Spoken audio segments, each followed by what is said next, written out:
Chicago, President Obama's senior campaign advisor, David Axelrod. David, thank you, as always, for being here.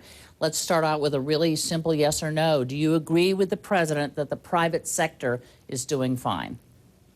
I agree with the president who called the press conference on Friday to say that we need to take a series of very urgent steps to accelerate job creation in this country because we have storm clouds rolling in from Europe. So, Candy, the press conference was called to press for hiring tax credit for small businesses, to press for clearing red tape away so that families who have underwater homes can refinance under today's low interest rates and save thousands of dollars a year. And yes, to push to give state and local governments help to rehire some of the hundreds and hundreds of thousands of teachers, firefighters, and police who've been laid off in this last couple of years. We've created 4.3 million private sector jobs in the last 27 months, but we've lost almost 500,000 public sector jobs, and half of those are teachers. So bottom line, is the private sector doing fine?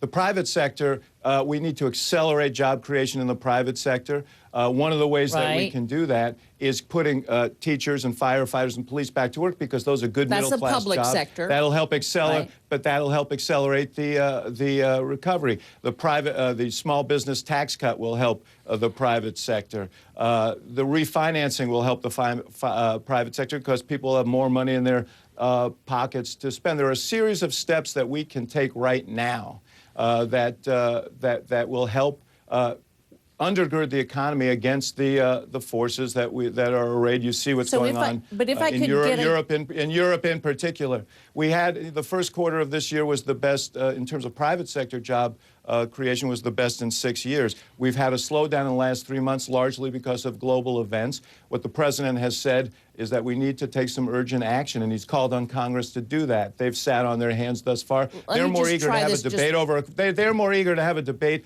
over an out-of-context clause in his remarks than the substance of what he said. But I think that we put it in context in the open. You put it in context in the open. I just want to know whether the administration, whether you believe that the private sector is doing fine. Is it doing better? I believe it's certainly doing better than the public sector. 4.3 million